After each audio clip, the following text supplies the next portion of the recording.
Hi, Quaker Valley. I'm Susan Gentile, and I'm the Director of Instruction and Learning for the Quaker Valley School District. I'm here to provide an update to elementary students and their parents regarding how students will be graded during remote learning. As you know, all schools in Pennsylvania will be closed from now until the end of the school year. This presentation will provide some answers to questions you may have about how students will be graded during this time. Although our approach to assessment is similar throughout the district, each school has a slightly different way of providing feedback to the students and parents in the form of grades and report cards. This is determined based on what is most appropriate for the age group. Therefore, during remote learning, the process by which students are assessed and graded will also be slightly different. In this presentation, I will be explaining the elementary assessment and grading plan for students in grades kindergarten through 5. The closure of schools has created many challenges in educating students. However, we have found that we can provide quality learning experiences for all Quaker Valley students. The mission of the Quaker Valley School District has guided our approach to teaching, learning, and assessment during this time. During remote learning, we are empowering students to continue their education independently at home. Students and families have been designing their own schedules and working at their own pace as they participate in learning experiences for the remainder of the school year. We realize that teachers, students, and parents are dealing with many different situations that may impact learning. Factors such as family illness, parents working from home, loss of employment, and student readiness are just a few of the factors that must be considered. Our grading plan provides the opportunity for student success regardless of a child's personal situation.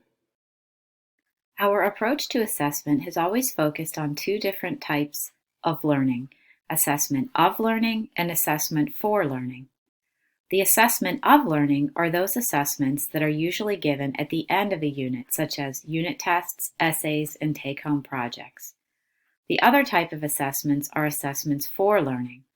Those are the assessments that teachers use to determine whether or not their students are making progress and are growing towards mastering skills and concepts.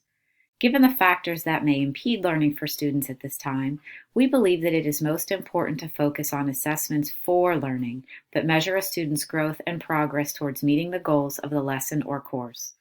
Grading will therefore focus less on mastery of content and more on participation, progress, and growth. In remote learning, the daily schedule has been modified so that students are engaged in learning activities for less time than during a regular school day. Therefore, instruction and activities must be focused on the most essential concepts of the subject area that can be addressed between now and the last day of school for students.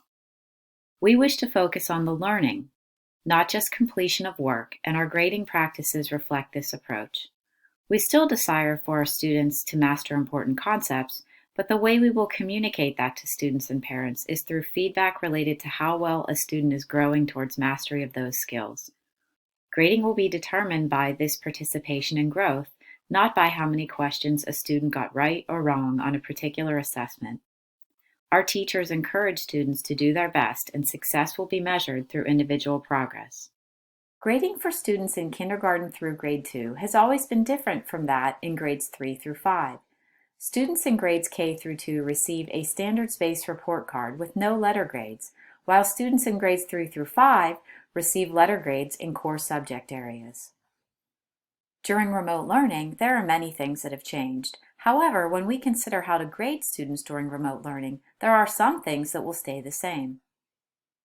Students in kindergarten through grade 2 will still receive a standards-based report card for the third term, which began just a few weeks prior to school closure. Report cards from the first and second term will remain the same. Some of our grading practices will change for students in grades K through 2. Not every concept normally taught in the third term will be addressed. Teachers have identified the most important concepts on which to focus their instruction and feedback. Instead of receiving a designation such as meets expectations or approaching expectations for every concept taught, students will receive a narrative summary describing their individual growth towards meeting certain skills in each of the reporting categories currently found on the report card. The narrative will include a description of the specific skills the class has been working on in each category, as well as individual feedback on that student's strengths and areas for continued practice. Specials classes will receive a pass or fail based on participation in online activities. Students in grades 3 through 5 currently receive letter grades for many of their core subject areas. Letter grades earned in the first 2 terms of the school year will remain unchanged and will be used to calculate the final grade for the year.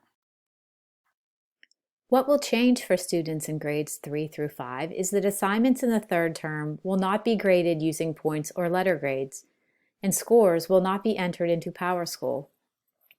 All assignments for the third term will instead be evaluated using teacher feedback to the student, and student progress and mastery will be communicated through this feedback. Students will not receive a letter grade for the third term and instead will receive a pass or fail in all classes, including specials, based on their participation in activities and completion of assessments. There will be no traditional tests during remote learning, and letter grades earned in the first and second terms will be used to calculate the final grade for a subject area. We realize that learning at home can be challenging, and you may have concerns or questions about how to help your child. Please remember that the Quaker Valley faculty, staff, and administration are always here to assist and support you. Please reach out to your teachers, counselors, and building administrators at any time. Thank you for viewing this presentation on grading and assessment. To the students and families at Osborne and Edgeworth Elementary Schools, I would like to wish you the best as you complete your school year. And remember, we're all in this together.